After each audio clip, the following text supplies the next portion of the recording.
Who gave you the right to speak here? That's what Celeste asked right in the middle of the boardroom, with half a dozen executives watching. For a second, Maren stood frozen. She wasn't supposed to be there. Not with her resume, not with her past. But what came next? No one in that room or in Paris expected. Before we dive in, let me know. What time are you listening to this and where are you? Drop a comment below. We'd love to hear from you. The lunch crowd rolled in as usual, umbrellas dripping shoes, squeaking on the tile floor, and the smell of wet city clinging to coats. Maren balanced a tray of soup and grilled cheese over her shoulder, weaving between tight booths and indifferent elbows at B's diner. She didn't look tired, but she moved like someone who'd calculated every step to avoid wasting energy. Ma'am, barked a voice from booth 3. I said, no croutons. Graham Tolliver again. The man had sent back his order 3 times this week, and it was only Wednesday. Maren approached with the same half-smile she reserved for pests she couldn't swat. Apologies. I'll take care of it. You always say that, he muttered, tugging his napkin like it owed him money. She gave a small nod, then turned to the kitchen pass. Her face stayed calm, but her fingers lingered on the counter edge, a heartbeat too long. Behind her, fryers hissed and dishes clattered the soundtrack of a life she no longer claimed as her own. Cleo slid up beside her coffee pot in hand.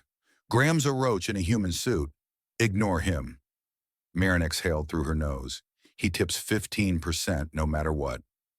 I'm not about to lose that over a crouton rebellion. Cleo leaned against the counter. You know, if I had your resume, I'd be somewhere in a linen blazer making people pronounce my name correctly. I had my turn, Maren said. Didn't stick. She didn't elaborate. She rarely did. The years in France, lecture studios, the quiet halls of that little school near Montmartre felt like postcards now. Pretty but flat. The bell above the door jingled unnoticed. A man entered, a lone coat dark with rain, and chose the farthest seat from the windows. He didn't touch the menu, didn't check his phone, just watched. She dropped plates at table 2. Collected dishes from 5. Graham grunted as she set down the now croutonless bowl. When she finally reached the man in the corner, he lifted his gaze long enough for their eyes to meet but said nothing. Coffee, she asked. He nodded. She poured in silence. No sugar, no cream, no expression. At 2:34 p.m., a lull let her breathe. She stood near the front, wiping her hands on her apron, watching the rain beat across the glass. Beyond the window, a cab splashed through a pothole. Laughter rang out too loudly from a booth nearby. For one suspended second, everything blurred the lights, the voices, even her reflection, faint and warped, as if it belonged to someone else. Then a cough pulled her back. The man in the corner raised his hand slightly, not a wave, just a quiet signal. She turned and moved toward him, and stopped just a moment long enough for the wall clock to tick once. The lunch rush had thinned, leaving behind a hush, broken only by the faint clink of cutlery and the scrape of chairs. Maren wiped down a booth with mechanical precision, her eyes drifting now and then toward the man in the corner. His coffee sat untouched, gone cold. The door creaked. A short woman stepped in, hunched under a raincoat several sizes too big. Her silver hair clung to her temples, wet from the drizzle. She paused, scanning the room with uncertain eyes, and said something soft, melodic, distinctly foreign. Kevin, the high schooler on register duty, froze. Sorry, ma'am, he tried stepping forward. The woman looked around helplessly, repeating her sentence. A few heads turned. Graham Tolliver, already on his second burger, chuckled. Oh ho, what do we have here? Madame Baguette lost in the Big Apple. He called out, voice thick with mockery. His date, young polished bored, sipped her iced tea unimpressed. The woman murmured again, clutching a crumpled piece of paper with smeared ink. She looked fragile, like something that might dissolve under all this fluorescent light. Maren stood still. Her cloth remained in hand, damp against her fingers. Graham leaned back in his booth, tapped a spoon against his glass. Vous êtes dans la wrong place, madame, he announced with exaggerated flair, then turned to his date. That means you're lost, baby. Probably. Snickers from a nearby booth. Cleo muttered, what a jackass. Something shifted in Maren's spine. She dropped the cloth, walked straight to the woman. Madame, she said gently, switching tongues mid-step. Vous cherchez quelque chose? The woman's entire face shifted. Relief bloomed in her eyes. Oui, merci, mademoiselle. Je suis perdue. J'ai ce papier, mais la pluie Maren took the note, squinting at the smeared ink. You're looking for the Philharmonic not far from here. About 3 blocks north. Let me draw it for you. The diner fell into hush. She guided the woman to the counter, fetched a pen, and traced directions with patient care. Their French drifted low and lilting, Maren's accent fluid, her tone gentle.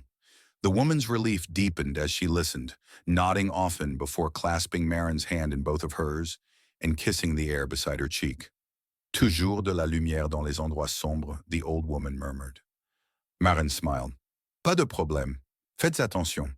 The woman tried to press bills into her palm, but Maren shook her head, easing them back. It's all right. Truly. As the door closed on the drizzle, Graham gawked, burger suspended midair. Well, guess she's not just a pretty face with a tray. His date lifted an eyebrow at him, then at Maren. You didn't say she was fluent. He shrugged. Must have learned it from a Duolingo owl or something. Cleo sidled up with 2 empty cups.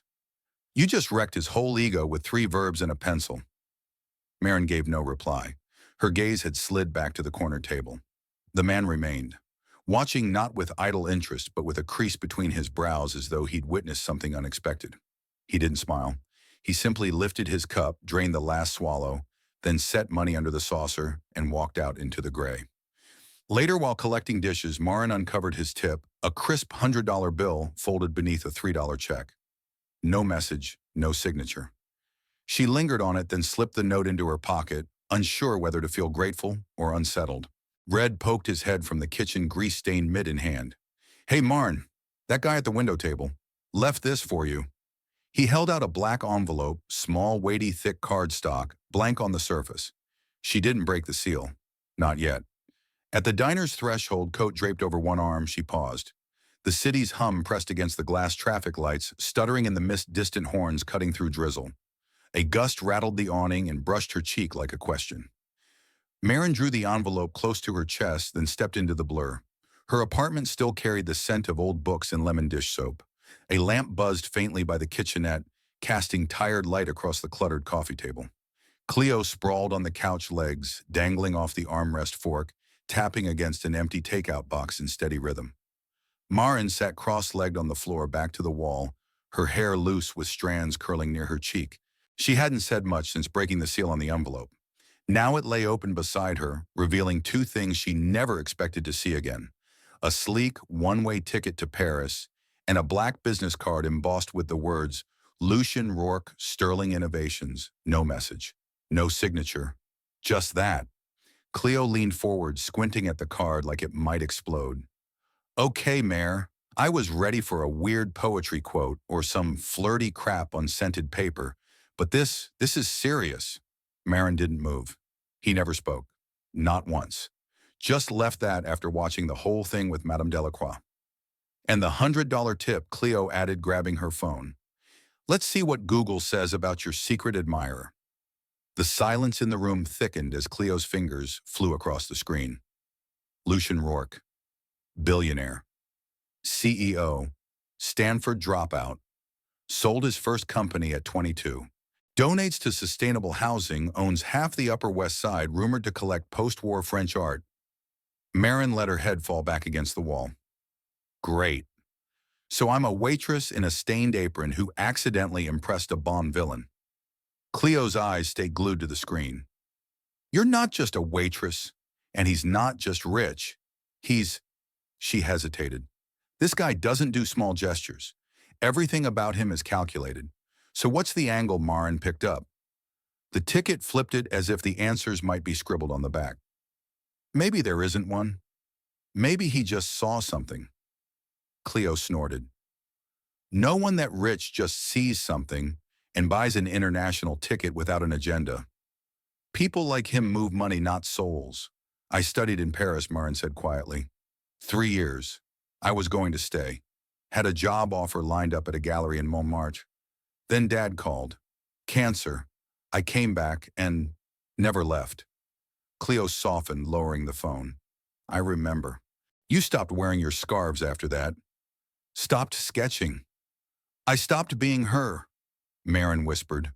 A pause lingered. Cleo crossed to the table, opened her purse, and pulled out a compact tracking device. You even think about getting on that plane, I'm slipping this into your bag. Maren smiled, the first real one in hours. Paranoid, much cautious. There's a difference. Human trafficking is real. So are financial traps. I don't care if he smells like cedar and speaks in jazz chords. No rich man gives away jet fuel for free. Maren lifted the card to the light. It caught the glow like polished obsidian. But what if it's not about him? What if this is my shot, not his invitation, my return? Cleo didn't answer right away. She moved toward the balcony, pushed the sliding door open with her foot, and stepped into the cool night. Maren followed. The city stretched beneath them, windows, blinking sirens wailing far off like echoes of another life. From up here, everything looked slower, softer. Maren leaned against the railing, fingers tightening on the rusted metal.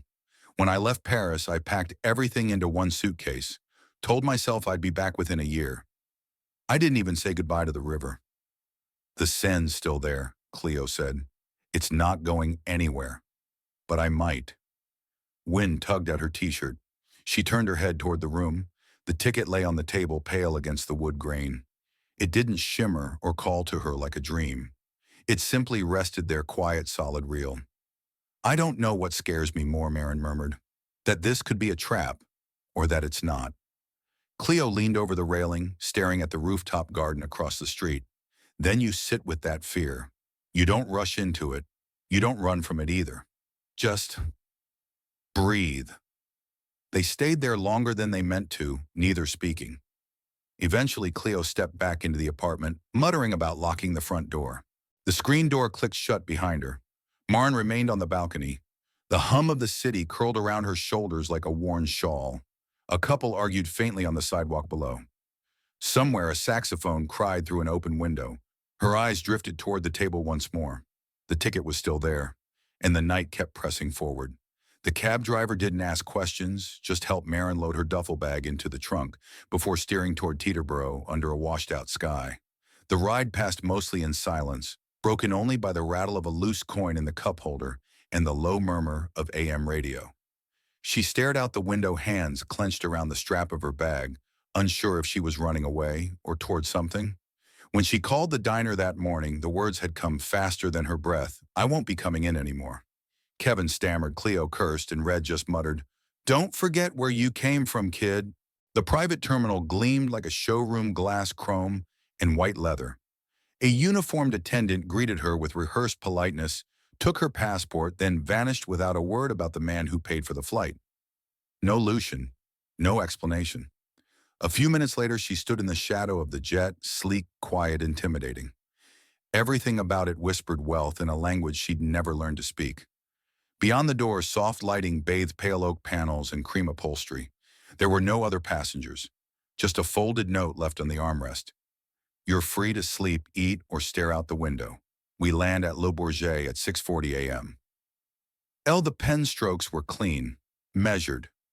She slipped the note into her pocket, sat down, and let her eyes trace the glass of water, already waiting beside a plate of fruit she didn't touch. The jet taxied, then lifted without drama, no rumble, no shake, just silence as the world below shrank to pinpricks of light.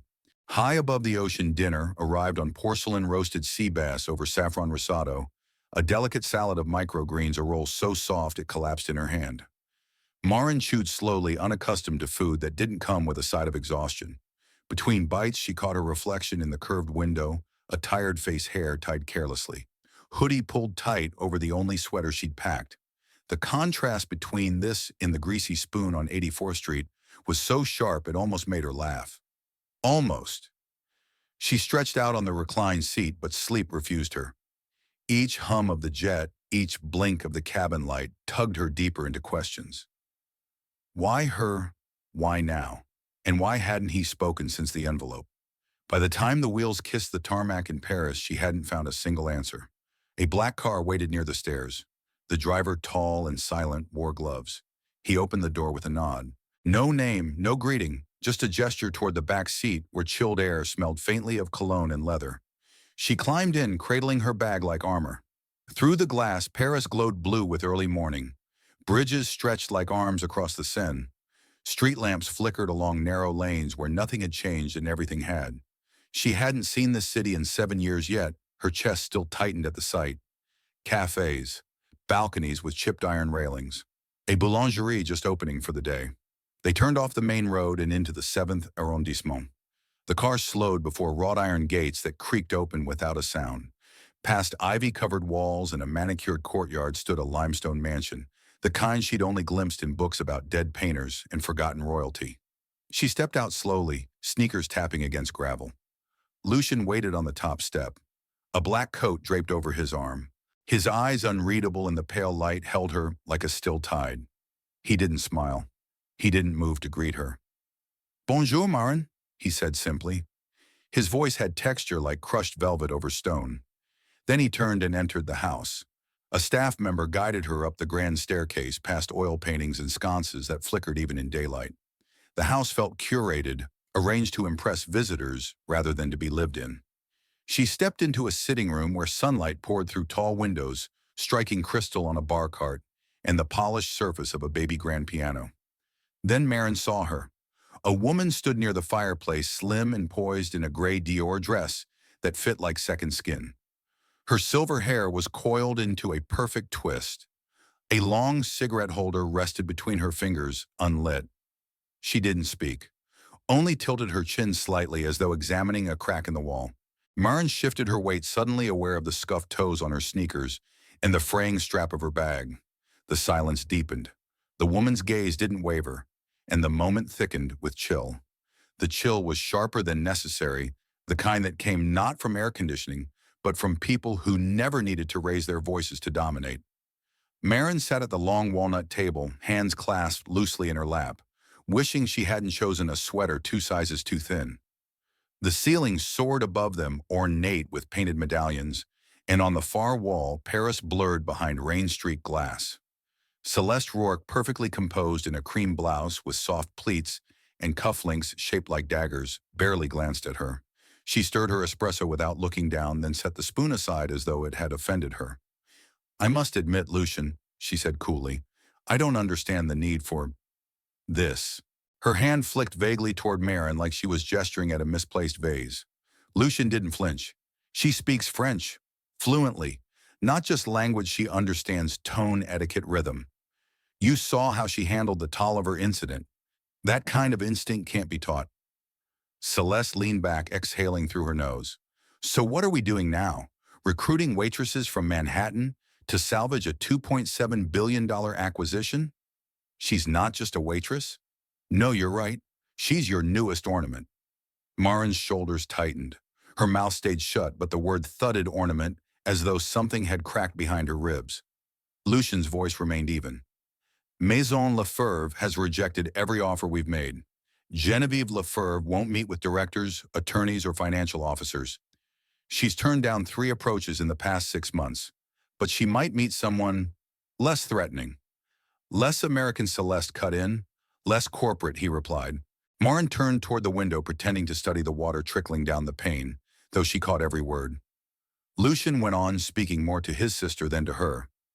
"Maren studied cultural diplomacy at Sciences Po. She lived here. She knows the terrain socially, psychologically."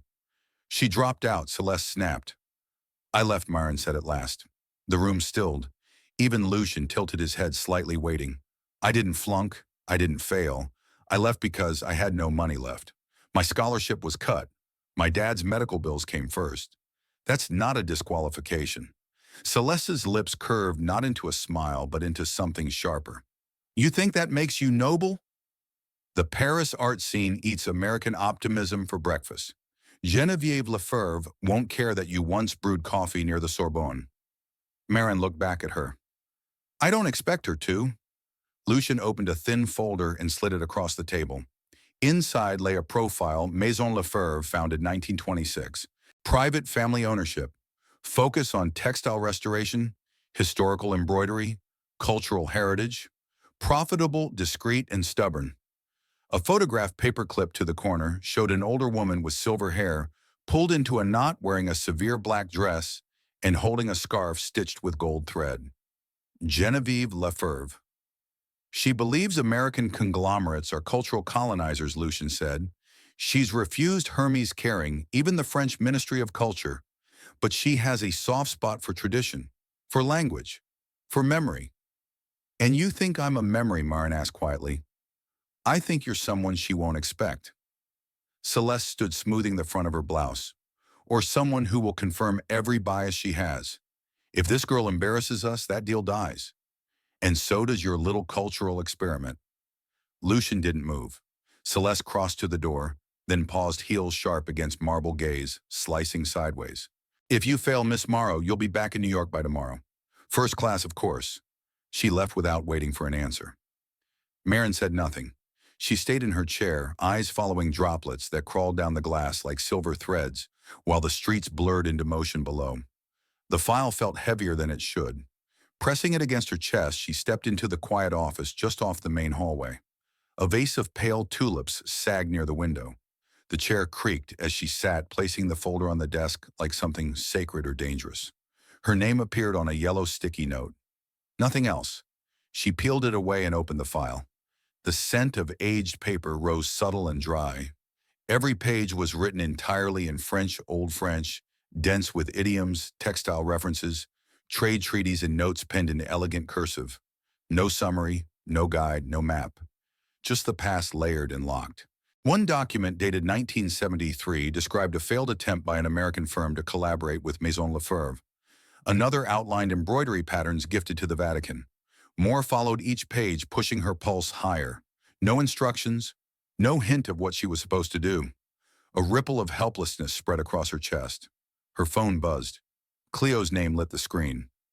You alive, half joking, half concerned. Barely. That bad I've been handed a file with no directions in a language I haven't spoken fluently in years, full of court dresses and dye recipes. Cleo whistled. Sounds like your version of a horror film. I don't even know what the job is. Did you ask? Maren leaned back, rubbing her temples. Lucian just said, start here. That's it. And Celeste. She looked at me like I was a stain she couldn't scrub out. Well, she probably thinks you're a pawn. I am a pawn, no, Cleo said firmly. You're someone who survived being chewed up and spit out by a system not built for you. That makes you smarter than most of them already. Silence stretched. Maren tapped the corner of a page, reading the name Genevieve Lefebvre again and again. I think they want me to be some kind of cultural bridge, she said at last. But not in the corporate sense. More like translator of essence, of history. Isn't that what you used to love before everything fell apart? Cleo's tone softened. You still talk about Fragonard like he's family. A weak chuckle. I used to write essays about how brushstrokes tell the truth when words lie. Then maybe that's what you're doing here. Interpreting brushstrokes. The sky had turned slate. Drizzle blurred the edges of the city. You're thinking of quitting, aren't you? No reply. I get it. But listen, don't let the way they see you be the reason you walk away. Let it be the reason you stay. The line went quiet. Cleo had dropped her last word like a coin into a well. Maren hung up slowly. The folder waited. Her fingers moved on their own, turning pages, sketches of Lefebvre's first storefront in 1892, photos of embroidered gloves made for Queen Sophia of Spain, rejection letters to American buyers. Each detail whispered not of profit but of pride. Identity, resistance. Gathering the folder in her coat, she stepped into the evening. The air carried a crispness that cleared her head. Rue Saint-Honoré stretched ahead, boutiques shuttered and glowing in amber light. At the corner, she slipped into a small park, edged by iron fences and neat hedges. Gravel crunched under her shoes as she reached a bench beneath a plane tree. The file rested on her lap once more, its weight unchanged yet steadier.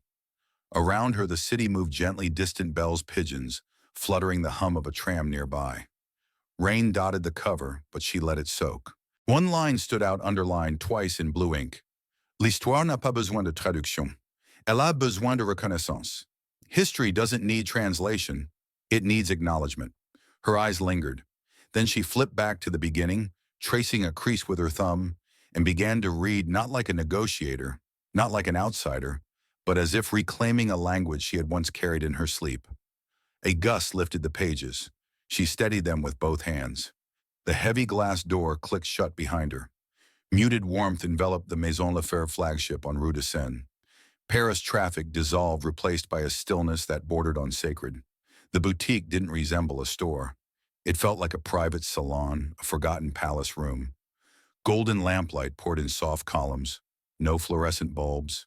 No background music. No chatter of clerks. Only space to breathe. Maren moved slowly, careful not to disturb the balance of the air. Polished herringbone floors creaked beneath Maren's boots. Scents lingered in the air, aged cedarwood, orange peel leather, worn soft by decades, and something floral she couldn't name. She let the fragrance pull her deeper. On one wall, sketches framed in pale oak stretched in careful order. Gloves, collars, bone corsets, each dated, some marked with pencil smudges, one still carrying a thumbprint. The room felt less like a store than a gallery. From her coat, she drew a small notebook. Its dog-eared corners brushed her palm like an old habit. No one had told her what to seek, so she watched, jotted, noticed. At the center stood a bag displayed under glass, small, curved, faded rose silk vines, stitched by hand, curling up its seams. A single brass clasp sealed it. No tag, no name. Only reverence. "She never touched it," said a voice behind her. Maren turned. An older woman stood nearby, hands loosely clasped. Her voice carried a faint tremor, born not of age but restraint. A navy cardigan buttoned to the top framed her silver hair swept into a neat bun. "That one was made for Marie Antoinette," the woman added, "by Anselme Lefebvre himself." Maren blinked. "But it looks so fragile. It's more than 200 years old. Smuggled in through the laundry, never reached her. But it was finished. That mattered." A pause settled between them. "I'm just visiting," Maren said, unsure why the words came. The woman smiled softly. "We all are." Maren scribbled a line in her notebook, gaze sliding back to the bag. "You worked here, retired now. I used to manage the archives. These days I answer questions no one else knows how to ask." "Then I'm in the right place," Maren murmured before she could stop herself. The woman studied her eyes, kind. "If you're trying to understand Lefebvre, forget fashion. This house is about resistance stitched into every seam. Quiet but insistent. It's not luxury unless it means something." Maren glanced around again, the lighting, the textures, the deliberate patience in every corner. Only now did she realize the space was speaking to her. She thanked the woman and drifted onward, pausing at a display of scarves dyed with pigments from crushed flower petals. Each shade carried labels in both Latin and French handwriting, delicate yet assured. Fingers brushed the carved fleur-de-lis at the shelf's edge. Time blurred. She lost track of how long she lingered. When she finally stepped out, the light had shifted blue. Rain hadn't begun, but the pavement shone slick with mist. Notebook tucked beneath one arm, she kept scribbling as she walked. "Enjoyed yourself enough," the voice sliced through thought. Her head lifted. Celeste stood across from the boutique, hair coiled tightly at the nape wool coat collar, perfectly stiff. A cigarette twirled between her fingers, unlit. No umbrella, no chauffeur. Just her planted on the curb like a warning. "I hope your little field trip was informative," Celeste said, tilting her head. "Tomorrow's meeting will be less poetic." She smiled, though her eyes did not. Maren gave the barest nod. Celeste turned and left, heels clicking sharp against the wet street. Alone again, Maren opened her notebook to the last page. The pen hovered, then moved almost on its own. Not full sentences yet, only fragments, echo, heritage, transmission, and scent of memory. No plan, no polished pitch. But something had started to take shape. She closed the notebook, clutching it close. Polished stone floors stretched beneath long shadows. The Maison Lefebvre boardroom wasn't ostentatious, yet the quiet weight of legacy clung to every inch. Glass panels reflected gilded moldings above. Antique vitrines lined the walls. Gloves, parasols, a single lorgnette preserved within. At the center, a walnut table gleamed untouched. On one side sat Celeste Rourke, pristine in navy, and ivory papers aligned with surgical precision. Lucien rested beside her, sleeves rolled, elbows braced.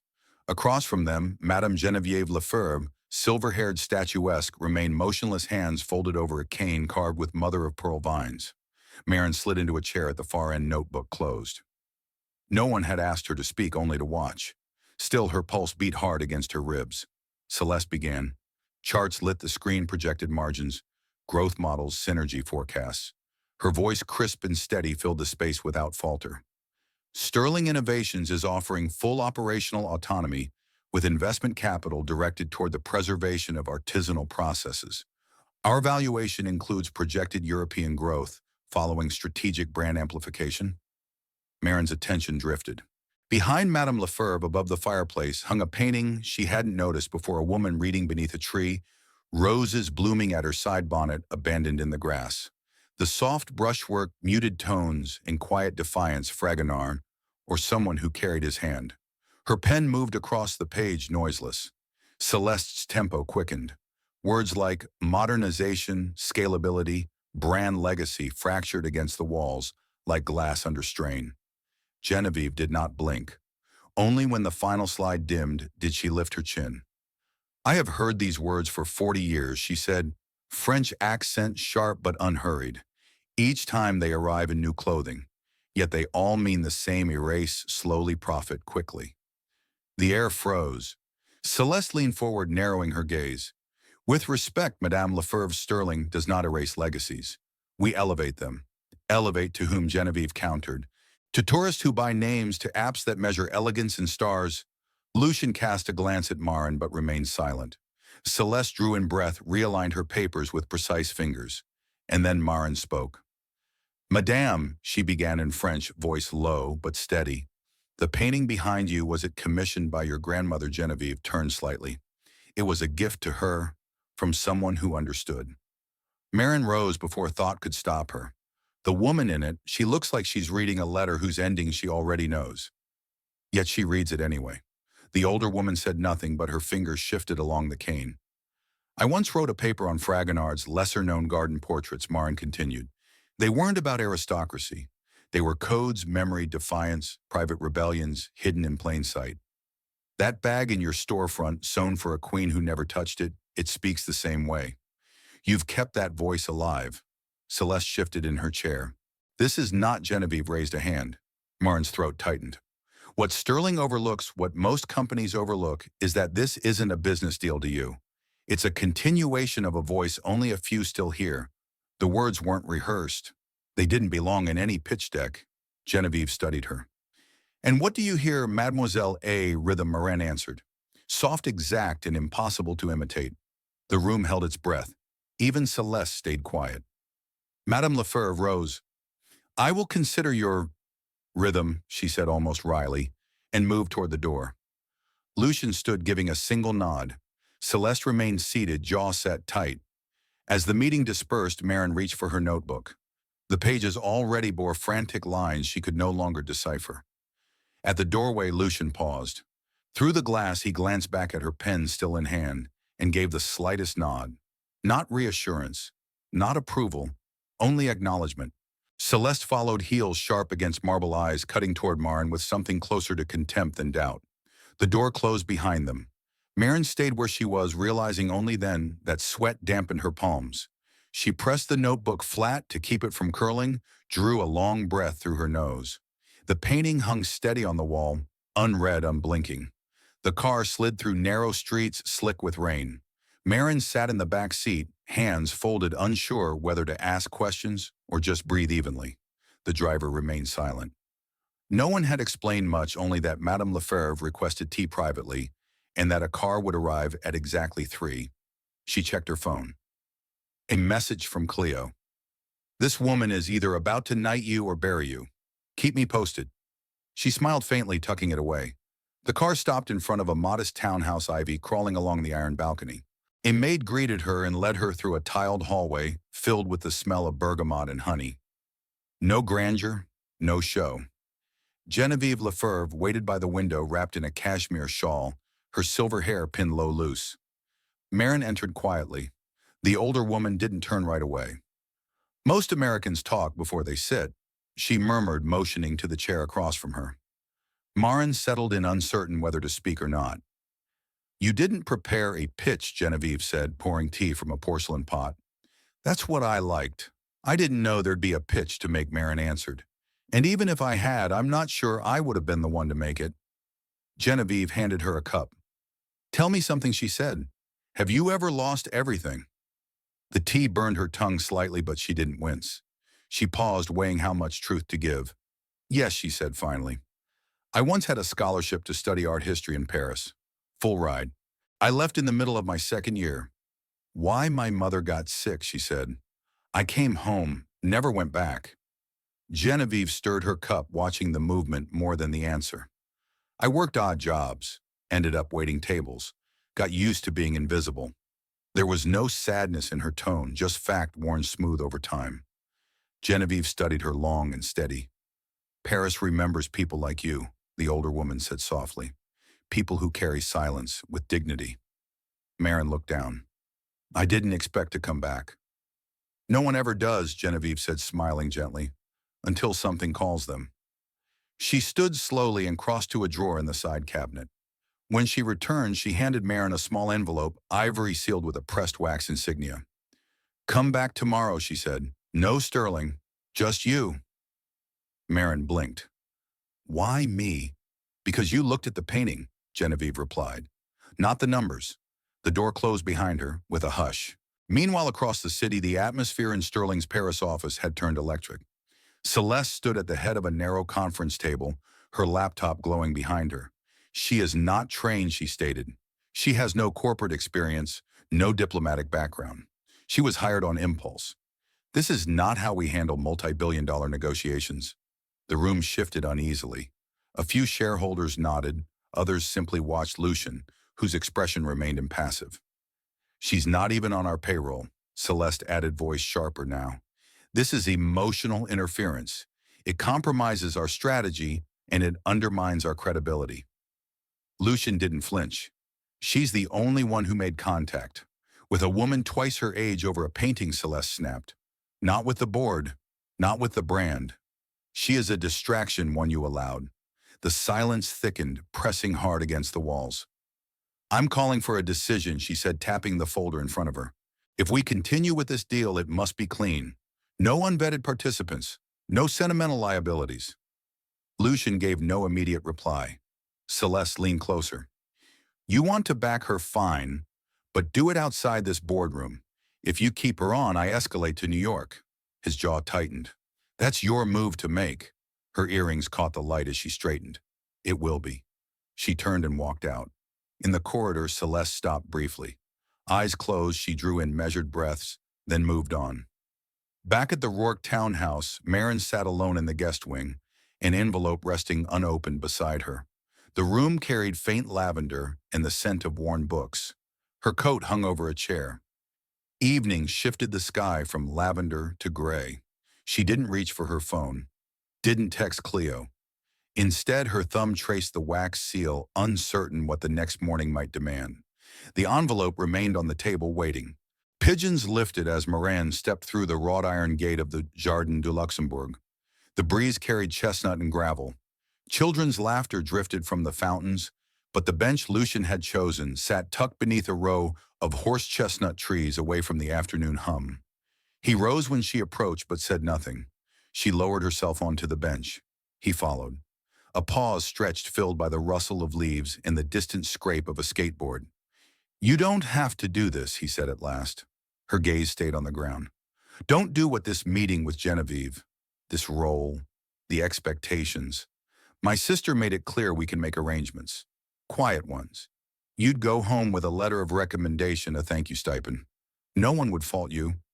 The bench creaked as she shifted. Breath escaped her, slow and steady. You think I'm afraid? I think you should be. I was, she admitted. Still am. But I've been afraid before. And I'm still here. That has to mean something. Lucian watched, withholding comment. From her bag, she drew a folder, scribbled notes, observations pages, marked with hand-drawn diagrams and overlapping circles of culture, symbolism, and language. I'm not a symbol, she said, thumbing the edge of the pages. I'm not some poetic gesture of reconciliation between two worlds. I'm just someone who speaks both a little, and right now I'm useful.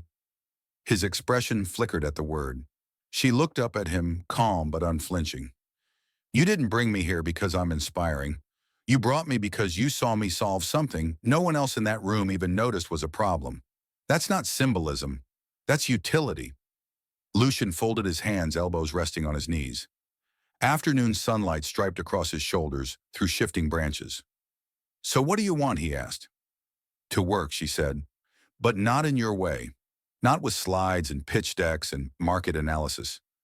I want to speak to her again. Not in a boardroom, not behind glass. I want to understand what this brand means to her and why she's held on for so long." He tilted his head slightly. "And then I want to help her see a future where that meaning doesn't get erased," she replied. "Where it doesn't turn into just another line item in a portfolio." He leaned back quiet for a beat. "You really think that's possible?" "I don't know," she admitted, "but I know I'd rather try than pretend it never mattered." The light shifted again. A breeze passed through the trees, rattling leaves loose. One landed between them on the bench. Lucian reached into his jacket pocket. She thought it would be a pen, maybe a card. Instead, he pulled out a slim badge, polished metal with a magnetic clip engraved with the Sterling Innovations logo and her name in small, precise font. He held it out without a word. Maren stared at it, then accepted slowly. "I thought I wasn't on the payroll," she murmured. "You're not," he said, "but you're part of the system now. That gives you access to archives, personnel memos, even preliminary reports from our cultural adaptation team." The weight surprised her as she turned it in her hand. "Use it like someone who belongs there," he added, "not like someone passing through." A dog barked in the distance. A couple strolled past with matching scarves, laughter low between them. Lucian stood. "I'll let you walk alone," he said. "You look like you need that." She didn't argue. When he was gone, she remained on the bench, badge warming in her palm. A breeze tugged her coat tighter across her chest. Children's laughter drifted back fainter now, like a melody slipping away. She slid the badge into her pocket and rose. Gravel crunched underfoot. Ahead, the park stretched green and long, dotted with statues that watched without eyes. The glass walls of the Sterling conference room shimmered faintly as Maren stood at the head of the long table. Paris sunlight poured through tall windows, catching polished wood and steel. Around her sat 12 executives, some curious, some closed, one unmistakably sharpening claws. She had brought no slides, no clicker, no charts. Instead, a worn leather notebook rested in her hands, and she began simply. "Every brand has two languages," she said, "the one it uses to sell and the one it whispers to those who remember why it was born." She paused. No interruptions. Not yet. Maison Lefebvre began in a single room behind a glove shop. It didn't grow because of market positioning or data metrics.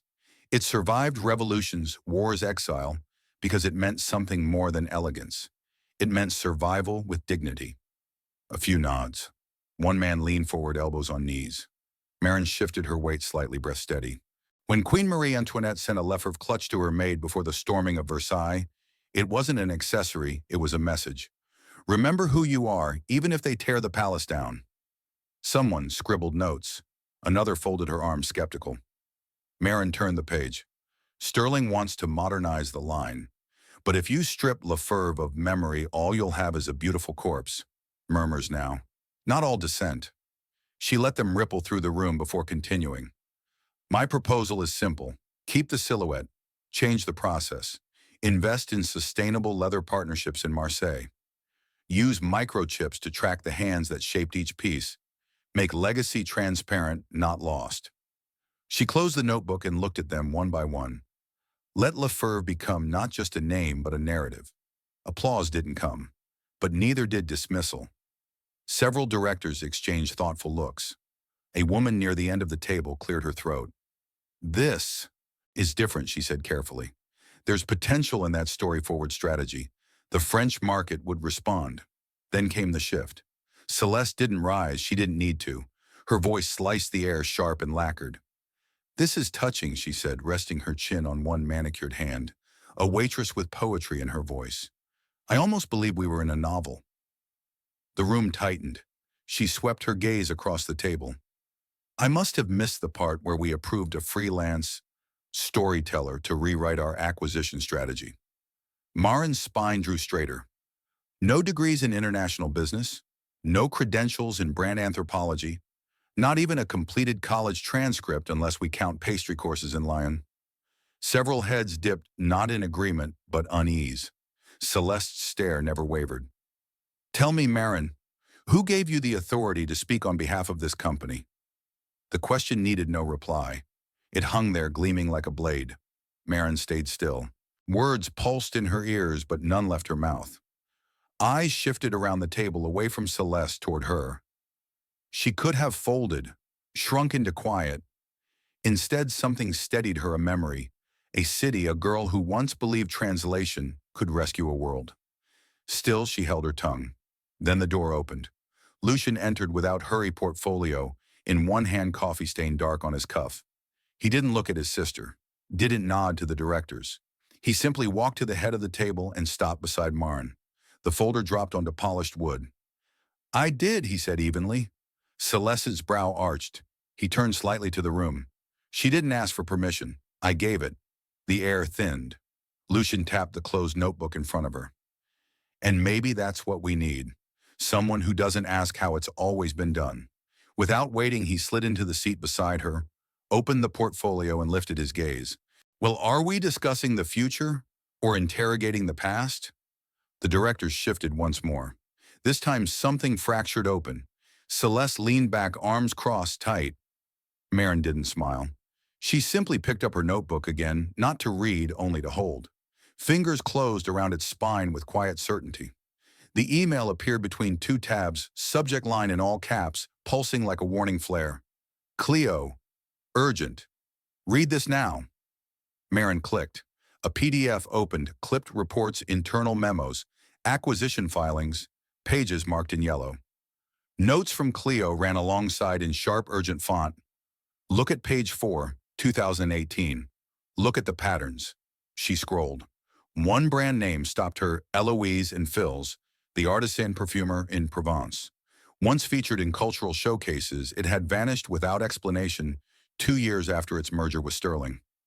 Cleo's comment, publicly celebrated, privately gutted. Another file showed a leather atelier in Florence. Absorbed. Dissolved. Now its name was listed only on Sterling's quarterly as inactive. Maren sank back in her chair, jaw tightening. Her phone buzzed. A text from Cleo glowed on the screen. "You're the ribbon." The soft voice they put on for the French. "They've done this before, Mayor." The laptop shut with a snap. Cafe chatter drained away, replaced by the hum building in her ears. Not fury yet, just the stunned static of realizing she might have stepped into something beautifully staged and deeply rigged. Rain began, not loud but steady. She rose and walked. Cobblestones gleamed under mist shop windows, dimmed one by one. By the time Rue de Richelieu opened before her, she couldn't tell if she was following instinct or memory. The library met her colder than expected, not in temperature but in purpose. No longer a sanctuary, more a vault for what the world forgets too easily. A request for archives on French fashion house mergers earned only a puzzled look, then a nod. The clerk disappeared behind frosted doors. Files arrived. Pages turned. Every acquisition came with headlines: preservation, innovation, legacy bridging. Footnotes told another story: silent buyouts dismissed ateliers, factories shifted offshore. Her pace quickened. Pages flipped faster. Lips pressed to a thin line. 2016, Sterling promised to keep the soul of a Belgian textile cooperative. 2017, operations ceased. A photograph caught her eye, 4 seamstresses smiling before hand-dyed linen. Beneath it, a caption: final day July 7, 2017. Operations concluded. Assets relocated. A shadow fell across the desk. An attendant, different from before, set down a sealed envelope unmarked. No words, just a gesture. She hesitated, then opened it. Within lay an ivory card inked in deep blue. No one becomes a traitor when they choose to stand in the light. G. A pressed violet rested beneath the signature, its veins delicate as whispers. Genevieve. The words draped over her shoulders like a coat. Not a command, not a warning, a choice. Light above flickered once. Pages gathered, envelopes slipped into her pocket. The librarian watched silently as she walked away. Rain slowed. Evening shadows curled around the lampposts. Her steps no longer drifted, purpose shaped their rhythm. The phone vibrated again. Lucian meeting moved. Hôtel des Archives. 8 p.m. Bring whatever you need. No reply. Only forward movement, each step sinking with the thrum in her chest. Something had shifted. Certainty still absent, lies and theater tangled, but what had been buried was now clear. Who had been buried? And knowing she could not return to ignorance. A shop window full of antique maps drew her eye. Paris, centuries old, inked with hope.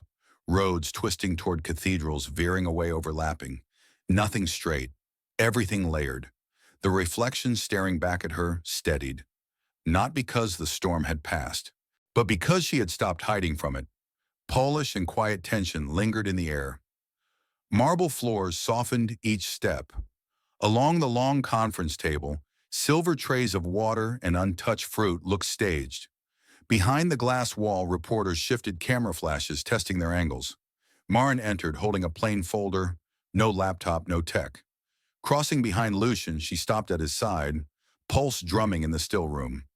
Across from her, Madame Geneviève Lefebvre sat surrounded by three advisors in tailored navy. Regal posture, silence weighted like stone. Celeste already stood, presenting a sleek deck projected across the frosted wall. Charts slid past like polished glass, projected earnings, scalability metrics, brand consolidation. Her voice cut sharp, each word clipped for clarity. Geneviève watched without stirring. Celeste closed with a smile that never reached her eyes. Maison Lefebvre, under Sterling's guidance, will thrive across all verticals. Still nothing. Lucian's glance gave Maren her cue. She moved forward, folder, settling onto the table without ceremony. No click, no preamble. A single black and white photograph appeared first, an older woman hunched over a velvet purse frame, candlelight glinting off seed pearls as she stitched. "My proposal begins here," Maren said, "with the hands that made this." A cough, several tilted heads. Next came a sketch, hers. Three concentric circles, master artisans' apprentices, and an open residency for local French designers. It's called the Artisan Lineage Framework. Not a cost center, a living archive. Celeste cut in. This was not approved. Maren kept her eyes on Geneviève. "I'm not here to approve or oppose. I'm here to translate." She slid forward a two-page draft. The Cultural Preservation Addendum. 4 clauses, one a training atelier, run by Maison Lefebvre artisans, protected from outsourcing. 2, restoration and digitization of the design archives. 3, a museum wing housed within the Paris flagship. 4, editorial control of the Maison's storytelling remains in French hands for 10 years. Sterling funds all of it. Geneviève lifted the pages, fingertips brushing the edge as if testing linen.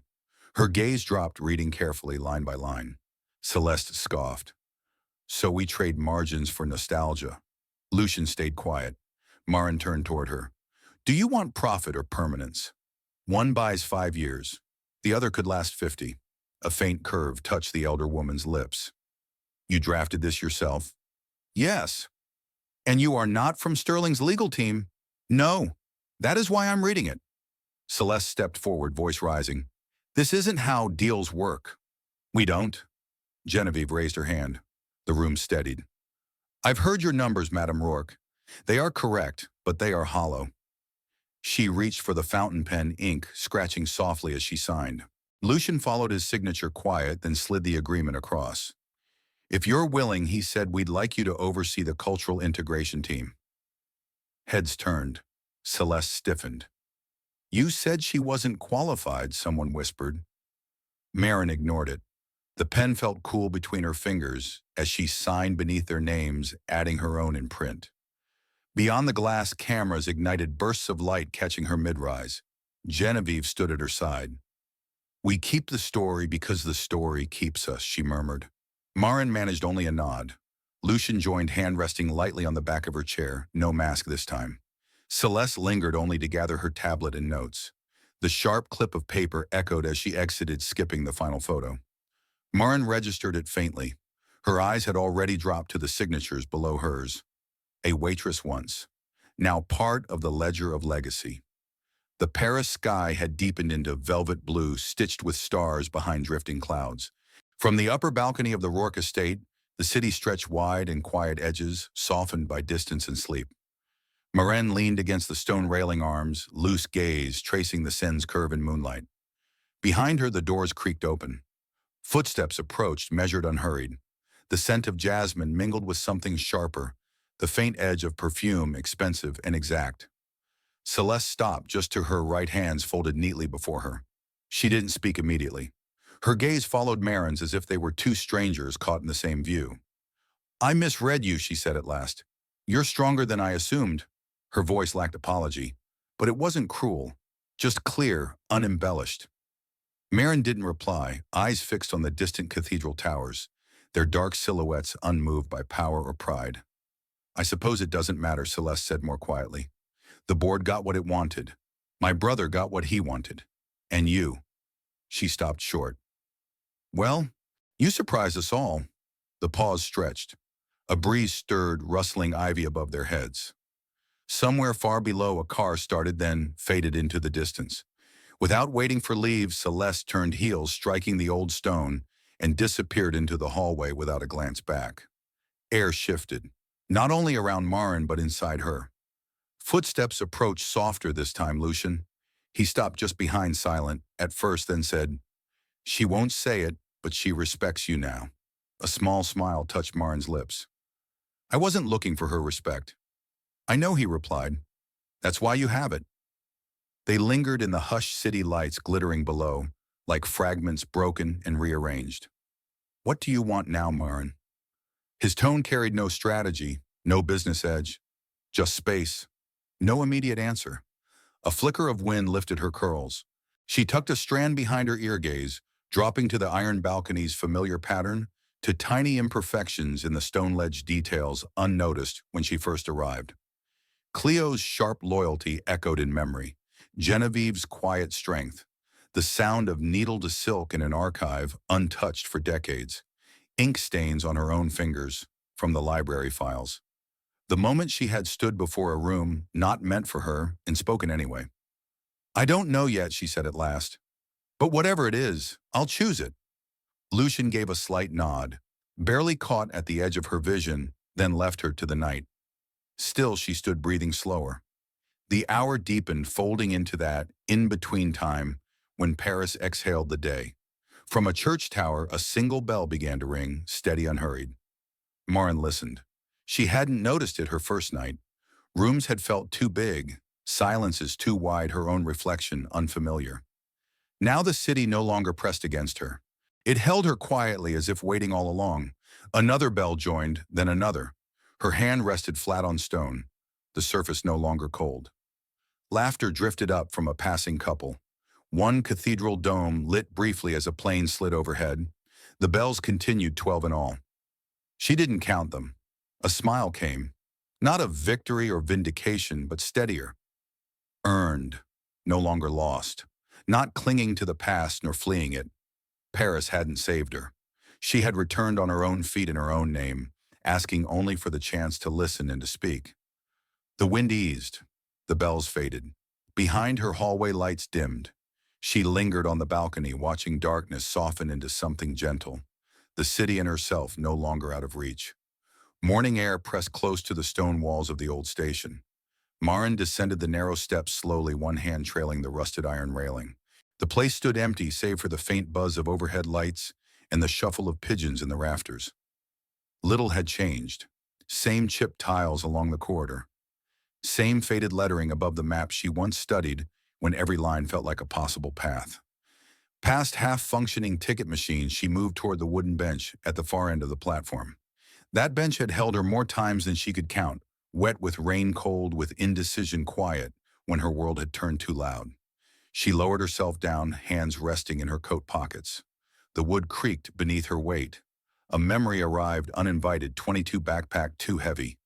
Fingers ink-stained from writing essays she thought would change something. Fragonard, Versailles, the language of brushstrokes. She used to believe beauty could defend itself. Then tuition bills came. Then the phone call from home. Then silence. From her coat, she pulled out a crumpled paper, creased in 4 yellowed at the edges. A one-way ticket to JFK issued 3 winters ago. She unfolded it slowly, as though it might dissolve in her hands. Her name still printed neatly on top. The date mocked her. She had left Paris thinking she'd failed. Walked out of the city like an exile. The memory of that flight still lingered in her chest, tight and unfinished. She had cried the whole way home but made sure no one saw. Told people she was pivoting. told herself she was being practical. But now, sitting here breath shallow in the stillness, she saw it differently. Maybe that ticket wasn't a period. Maybe it was a pause. The ground trembled faintly as a train passed on the opposite track. She didn't look up, just let the wind ripple across her face and loosen something old behind her ribs. Footsteps echoed from the far end, then faded, a janitor humming under his breath. Still no one she recognized. That made it easier. From the same coat pocket, she took out her phone. The screen lit her face in a dim glow. One message had come in overnight from Cleo. A photo of her desk in New York, post-it notes layered like feathers, and the caption, "It's quieter without you, but I still yell at the printer on your behalf." Maren smiled, eyes on the blinking cursor in the reply field. "I'm not coming back," she typed, then stopped. Her thumb hovered. Too abrupt, too final. The line vanished, replaced with another slower this time. "I'm not coming back, not because I'm running away, pause, but because I finally showed up. Send, no reread, no regret." Rising from the bench, she slipped the old ticket into her pocket and faced the far wall, where a crooked brass plaque hung above a peeling poster. "Ce lieu est dédié à ceux qui partent pour mieux revenir." This place is for those who leave in order to return better. The words didn't feel poetic. They felt true. Hands folded behind her back spine, taller than before, Maren moved toward the exit stairs. Above the day stirred awake bakers, unlocking doors, cafe windows fogging with steam sweepers, brushing yesterday into gutters. By the time she emerged at street level, clouds had begun to thin. Pale light traced the stone facades, casting long, soft shadows across the cobbles. She blinked, adjusting to the warmth. The world hadn't shifted. Not really, but she had. And that finally was enough to begin again. The hall brimmed with quiet expectation. Reporters adjusted recorders. Shutters clicked like insects in heat, a murmur rolling as the final document was set on the velvet-draped table. Maren stood at the edge of the stage, not behind a podium or among executives, but beside a display charting the evolution of Maison Lefebvre's artisanship, sepia photographs of leatherworkers' ink-stained pattern drafts, archival reels of silk weaving. Her name slipped through the crowd in a whisper, followed by, "Is that her?" in English. She didn't turn. Lucian stepped to the microphone with his usual calm assurance. As of today, he began, Sterling Holdings recognizes and honors a new kind of merger, one built not just on assets and markets, but on memory, craft, and culture. His voice wasn't loud, but it cut through the room like thread through cloth. The slideshow shifted to the front page of the agreement article, Firm Cultural Integrity Clause. Underlined in red was the new precedent, a multinational ceding final editorial and educational control to the original nation. No American firm had done that before. A journalist stood up. Was this a response to recent internal disagreements among Sterling executives? Lucian's smile didn't flicker. It was a response to history. The murmurs returned sharper this time. Questions layered over one another in French and English. Terms like soft power, economic humility, legal concession floated in the air. Maren didn't answer any of them. Not until her name was called and someone waved her gently toward the mic. No introduction, no title. She walked forward slowly, unsure if the ground beneath her would echo or swallow the steps. At the podium, she didn't clear her throat, didn't fidget. "I wasn't hired to speak," she said simply. "I wasn't even invited to the first few meetings." Some laughter rippled, uncertain. She continued, eyes steady. "I'm not here as a representative of any corporation. I don't wear a badge. I don't have shares. I speak only for the values that often go untranslated until it's too late. No teleprompter, no rehearsed phrasing. When a culture loses the words to describe itself," she added, "it starts losing the right to decide who it is." A long pause followed, then quietly applause. Not thunderous, not synchronized, but real. Lucian returned to the mic, announcing the formation of a new advisory board for cultural integration. Maren's name came last, no titles, just a role liaison for living heritage. Celeste's name never surfaced. A question rose about her status on the board. Lucian deflected with a neutral phrase about shifting responsibilities. No one pressed. The event closed in polite chaos, handshakes, flashes, interviews forming knots near the exits. Through a side corridor, Maren slipped away, avoiding journalists, now arguing about the legal precedent the deal might set. She almost missed the woman until a hand touched her wrist. Pardon, mademoiselle, an older lady, mid-70s, perhaps wearing a deep green coat that seemed hand-tailored eyes sparkling behind thick glasses. I just wanted to say, she continued in French, you made me believe in your generation again. Maren's smile wasn't the practiced one for cameras, but smaller. Private. Merci, she whispered. The woman pressed her hand once more, then disappeared into the tide of departing guests. No name, no headline. Just a quiet handoff of trust. The walls smelled faintly of cedar and beeswax. Sunlight spilled through the open skylight above the work tables, warming rows of leather swatches and half-finished satchels. The hum of hands in motion filled the air, stitching, trimming, polishing. At the doorframe, Maren leaned in sleeves, rolled clipboard tucked under one arm. Hair shorter now, less ceremonial linen smock marked with ink near the pocket. No lectures, just time. Quiet presence. Authority shown by kneeling beside a student to adjust loom tension or holding silence long enough for someone to notice their own mistake. The workshop, once a carriage barn, now pulsed with its own rhythm art students from the École des Beaux-Arts, sharing benches with elderly artisans who had stitched through wars, strikes, revolutions in fashion. On one wall above polished brass hooks, where finished pieces hung a framed sketch, Geneviève Lefebvre eyes, half-lidded hands resting on a blueprint. No label. Those who needed to know did. From the front step, Cleo's voice called, "Do I knock or just barge in like a documentary film crew?" Maren met her at the entrance, both grinning. "You're an hour late. In New York time, that's early," Cleo countered, scanning the room. "So this is the empire of culture you've built." "No empire. Just a room where things get made and people matter." They walked to the back where a kettle waited on the stove. No buttons, no hiss of automation. "You've changed," Cleo said, accepting tea with both hands. "Not just what you do, how you stay. Some places teach you to move fast. Others teach you to stay still long enough to listen." Cleo raised an eyebrow. "That wasn't a quote from one of your papers." "Maybe," Maren admitted. "But I finally understand it." A bell chimed softly down the hall, a break signal. Laughter erupted near the thread spools. A radio clicked on low enough not to break concentration, but loud enough to follow the sunlight crawling across the floor. Cleo nodded toward the students. "Do they know who you are?" "They know what I show them." "Which is?" Maren didn't answer. She stood, returned to the main room, and joined a small group gathered around a handbag pattern being redrawn. A younger girl, no older than 20, twisted a pencil between her fingers. "That curve," Maren pointed, "it's not just decorative. It mirrors the arch of a bridge near Saint-Martin." The girl blinked. "You've been there many times. Bridges last longer than trends." Someone behind them chuckled, and the moment passed like water moving around stones.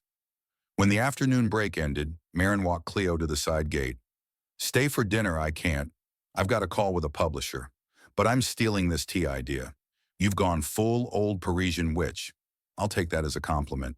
As Cleo disappeared down the street, Maren returned to the studio, catching sight of the old clock ticking above the tool rack. A new apprentice, barely out of school, stood near the sink, brushing metal clasps. She looked up, hesitant. "Excuse me, what did you used to do before this?" Maren paused. Not out of secrecy, just remembering. She could have said a dozen things. Jobs, cities, losses, titles she never owned and ones she was given too late. Instead, she stepped closer, set down the bundle of sample fabrics she'd been carrying, and answered quietly. "I used to be someone no one asked that question to." The apprentice looked puzzled, then smiled. It was enough. The sun dipped toward the chimneys, brushing golden light across the rows of stitched leather and worn wood. A breeze carried the scent of mint from the garden someone had planted in old dye buckets. In the hush that followed, a thread snapped. A needle clattered. A laugh rose soft and irreverent. And Maren, without ceremony, reached for a spool and joined in. In a world that often demands credentials before character, Maren's journey reminds us dignity is not granted. It's reclaimed one act of courage at a time. She didn't climb the ladder. She rewired it. For herself and for those who'd been kept off it. If this story moved you, make sure to subscribe so you won't miss what's coming next. More stories of grit, grace, and quiet power right here every week.